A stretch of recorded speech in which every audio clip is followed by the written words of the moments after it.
Welcome to the third edition of the WheelEstateCam. This is Frank Yosa from blog.franklyrealestate.com. So today I got an email from someone that said that they were looking to buy a $1.5 million place in, I think it was Ashburn, or actually up to 1.5, so maybe 1.1, 1.2. And they first, they have a 700, 800K property that they would need to sell. Now this is a very common problem that people have to deal with when upgrading their house. What do you do with your current house? Well, there's basically three things you can do with your current house and buying another house. One is a home sale contingency. We'll go over what that is. Secondly, you can sell your house first and then go out and find a house that you want to buy. Or thirdly, you put the other house under contract first without a home sale contingency, but then you hurry up and sell your own house. And then there's ways to do that without a home sale contingency. So first, the home sale contingencies. The concept behind a home sale contingency is putting something in the contract that says, we hereby have the right, the purchasers have the right to not buy your house if we are unable to sell our house in X number of days.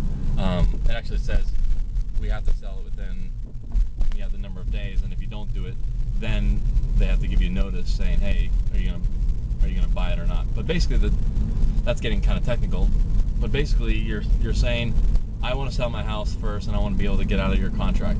The problem with that is, if this other person's trying to sell their house and they've been 100 days in the market or something, suddenly you come along with this contract and you say, hey, we know you have not been able to sell your house for 100 days, but now we would like to buy your house, and we would now like to, we have to sell our house, and it might take us 100 days. That's not going to be very appealing to the seller. And if it is appealing, if it's appealing, if the home sale contingency is okay, that means that they don't mind the home sale contingency given the price that you've offered.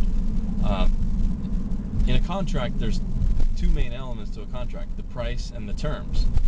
I like to try to help my clients get the lowest price possible, and the way to do that is to have the nicest and cleanest terms. When you put terms that are unclean, like a home sale contingency, yeah, you might be able to squeeze and get it through, but what would the seller have taken without a home sale contingency? That value can easily be $5,000, $10,000, $20,000 for $1 million property. It can easily be $30,000, $20,000, where they would have taken an offer that was cleaner, that they knew with certainty would close in 30 days for $20,000 or $30,000 less. So you have to look at that home sale contingency. You might have no other option. You might have to do it because there's no other option, but that home sale contingency is basically costing you $20,000 or $30,000. Now that's going to happen when there's going to always be some cost and some loss when you're transitioning from one house to another, whether it's selling your house more aggressively for $5,000, $10,000 or $15,000 lower than you wanted in order to sell it faster, or on the flip side, this home sale contingency, which is going to cost you indirectly. There's going to be that transaction cost, and our job is to try to help minimize that. Pick an option that will minimize that while balancing your risk, and it is your risk, not ours, so you're the one that decides.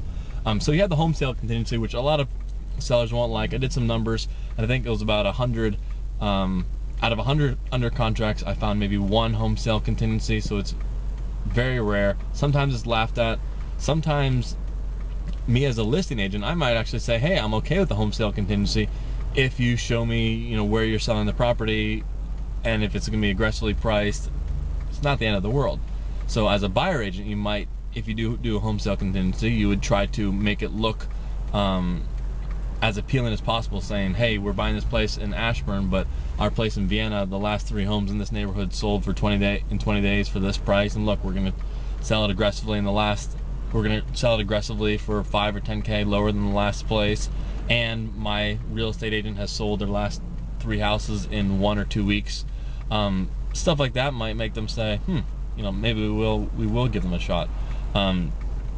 But so if you decide not to do a home sale contingency, your other options would be to sell your place first. And this is an option for people when there are 2 or 3 different alternatives on the market for them, where they're comfortable with, hey, we'll sell our place and these 3 properties will still be there. in a month, and they go and sell their place, and while it's under contract, they can maybe make the sale of their property, instead of being a 30-day close, something like a 60-day close or 90-day close, or an option to extend. Watch out though, if you make your closings too long, it'll cost more for the buyer to lock in rates, so they might push back, because they might have to pay an extra $5,000 for the ability to lock a longer period. So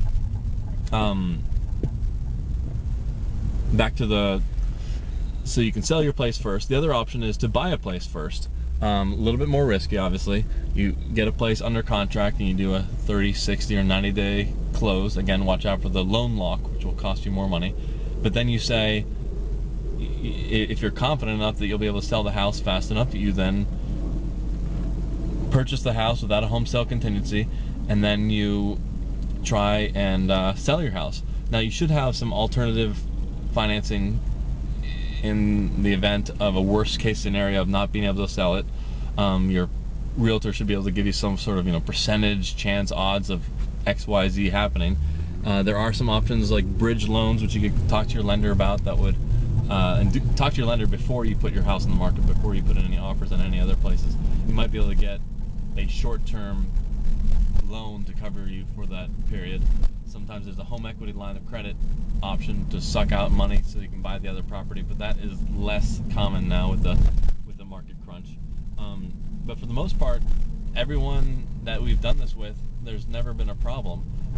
So it's just a matter of finding out what's exactly right for you, and what's different people have different levels of risk, and sometimes people are actually so conservative that it actually becomes risky, and that'll be a topic for another video blog. So everything will work out.